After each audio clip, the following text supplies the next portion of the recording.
Hello, Zero Books readers. It's me again, Douglas Lane, and this is a new series of videos about populism. We'll be talking about the left-wing populism of Jimmy Dore and considering the various ways the term is deployed as an insult today. But more than that, we'll be thinking about the history and discussing the history of populism starting in the 19th century, of course, and in the 1890s. With the People's Party. And we'll also be taking an excerpt, as always, from Mark Fisher's book, Capitalist Realism, and from J.A. Smith's book, Other People's Politics. Hey, you know what sucks is that the banks control our money, which means that the people we're actually producing a show to expose and fight against control the way we get our money, right? These days, people often use the word populism as an insult and associate the word with xenophobia, anti-immigrant sentiments, and even with anti-Semitism. However, I want to suggest that the best way to understand populism isn't by listing the bad attitudes associated with the term, but by looking at the history of populism as a part of the struggle for radical democracy and as a part of the crisis that is capitalism. While some might argue that there are a variety of different populisms or different ways the word can be used, for instance, in their book Populism, a very short introduction, Mude and Kaltwasser outlined different ways that the term populism is deployed and noted that it is associated both with radical or direct democracy and with the circumventing of liberal democratic procedures and processes by autocratic leaders who claim to directly represent the will of the common people. I want to argue that populism should not be understood as the philosophy of governance from below, nor as a rejection of liberal democracy, but rather we should think of populism as it emerged in the 19th century, specifically through the Omaha platform for the Populist Party, or the People's Party. To understand populism today, we should look at how the Populist Party emerged through a century defined by revolutionary struggle, and how populism's own demands and aims were taken up and transformed through later struggles. Even more than that, we should understand that in a capitalist society, political conflict and struggle is baked into the cake.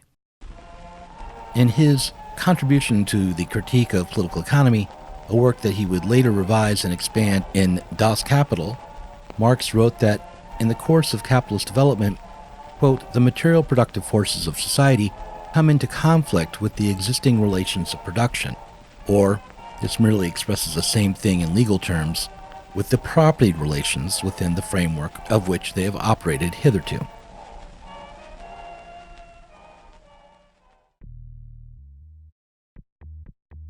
The character of the conflict between the development of technological innovation and the social relations that drive such innovation isn't fixed. For instance, Marx points out in the German ideology that the expansion of the material forces of capitalism, the development of the steam engine and the spinning jenny, had to be accomplished before slavery could be abolished, and that improvements in agricultural production had to arrive before feudal serfdom could be overturned. Marx wrote that liberation is a historical and not a mental act, and it is brought about by historical conditions, the development of industry, commerce, agriculture, and so on and so on.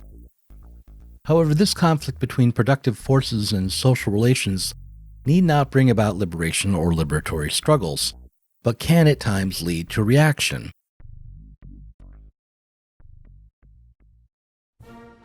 In 1890 America, industrialization, and with it overall production, was booming. The farms of America were yielding more crops than ever, and yet the farmers themselves were struggling.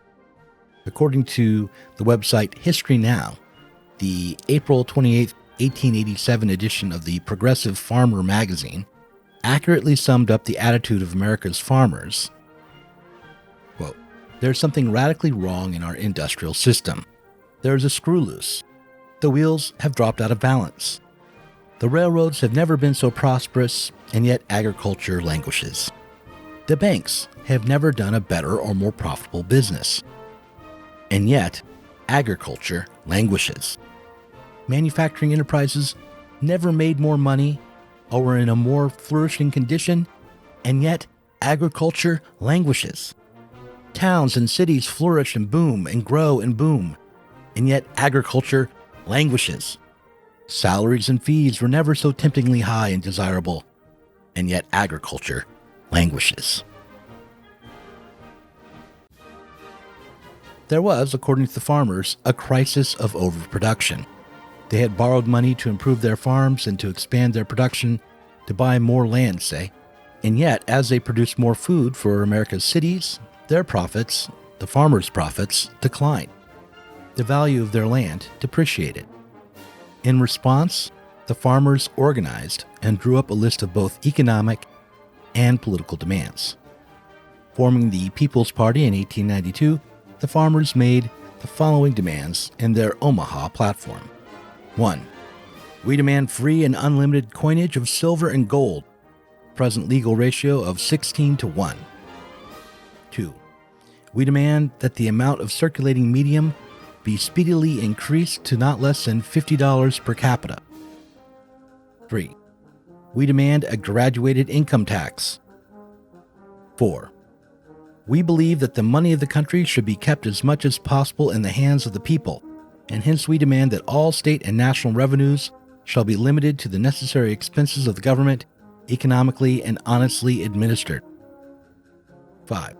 We demand that postal savings banks be established by the government for the safe deposit of the earnings of the people and to facilitate exchange. 40 years earlier, in Germany, the conditions had been wildly different. Rather than suffering from low prices and overabundant crops, Europe was suffering from food shortages, urban unemployment, and low investment rates in industrial production. There were hunger riots and overall dissatisfaction amongst the newly forming working classes. And when news that King Louis Philippe had been deposed in Paris reached the Germans, they redoubled their efforts towards revolution.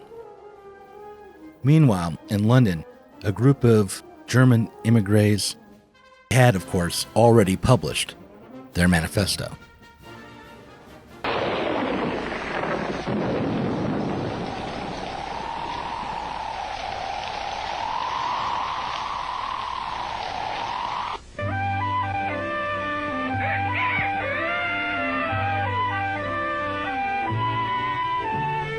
The history of all hitherto existing society is the history of class struggles. In the earlier epochs of history, we find almost everywhere a complicated arrangement of society into various orders. In ancient Rome, we have patricians. Many of the communist demands would be echoed by populists later. For instance, the implementation of a graduated income tax was a demand of both the communists and the populists. On the other hand, many of the immediate goals of the communists were in direct opposition to the aims of the populists. The major difference between the communist demands of 1848 and the populist demands of 1892, in my opinion, isn't to be found in the specific details, but by looking to where the horizon was set for their respective projects. For the populists, the main objective was to create inflation, to get out from under the mountain of debt weighing down the agricultural sector, and to gain equal footing with the urban industrial sector. For the communists and for Marx, the aim was to create conditions wherein capitalism would, quote, outstrip itself. Marx and Engels wrote, quote, of course, in the beginning, this cannot be effected except by means of despotic inroads on the rights of property and on the conditions of bourgeois production, by means of measures, therefore, which appear economically insufficient and untenable, but which, in the course of the movement, outstrip themselves. The goal of the communists was not to bring the system into balance or to make it fair, but to get beyond it.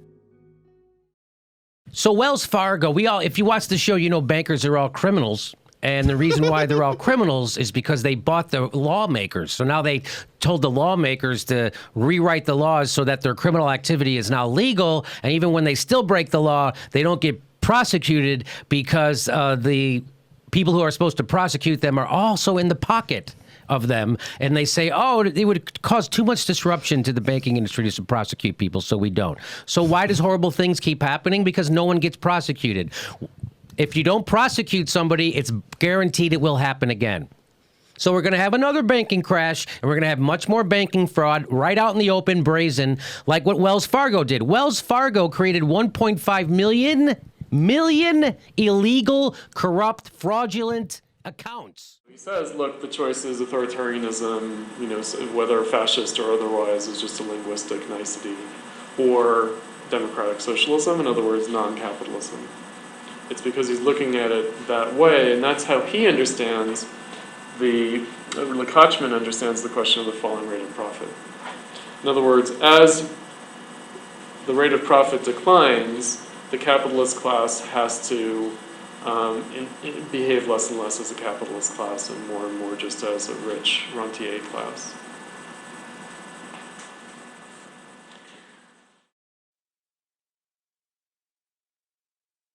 So when a media personality like Jimmy Dore blames corrupt politicians or talks about jailing bankers or rails about the banking bailout of 2008, or blames Barack Obama for not doing enough to regulate the banks or not breaking up the banks, he's actually working in a populist mode.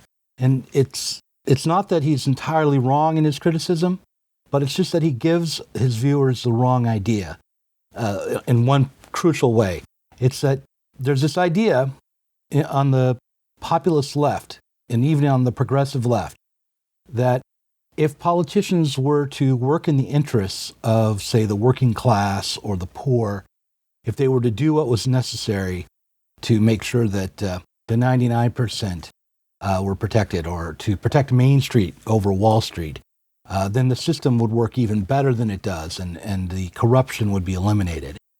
But as Slavoj Žižek, my favorite Slovenian, I think he's the only Slovenian I know, pointed out in 2009 or so, maybe 2010, you can't really separate Wall Street from Main Street. Not today.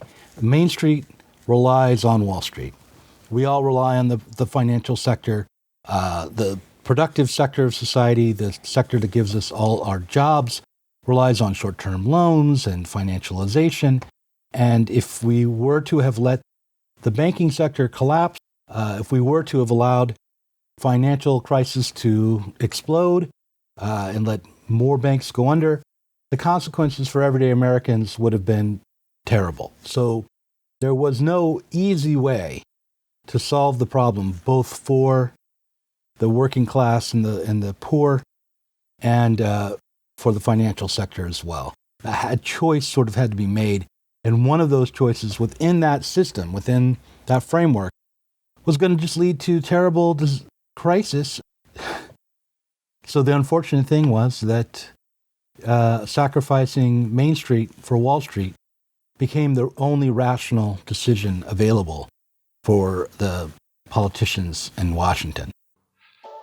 In his 2009 book, Capitalist Realism, Mark Fisher repeated the maxim that today it is easier to imagine the end of the world than to imagine the end of capitalism.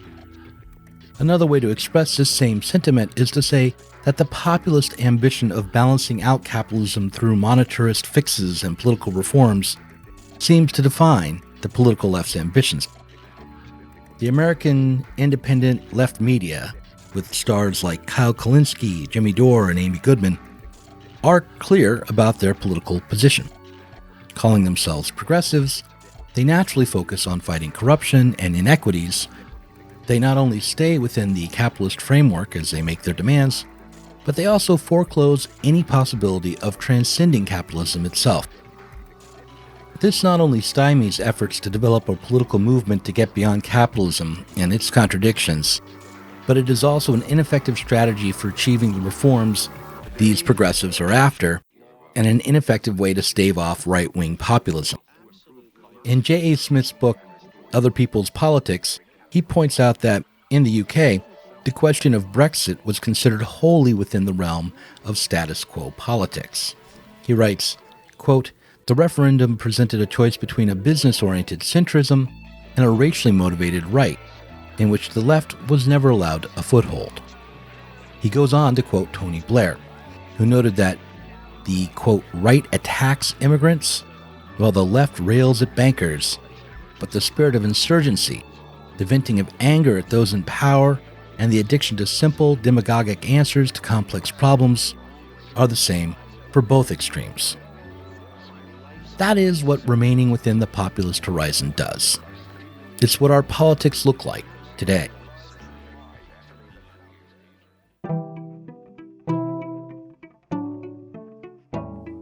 Thanks for watching this Zero Books video. If you enjoyed it, subscribe to this channel and click on the notifications bell so that you'll be alerted whenever we release a new video. You should also consider supporting us on Patreon. Our patrons get access to our Inside Zero Books podcast every week and can get access to the Zero Books Book Club and help us to continue making online content from the left.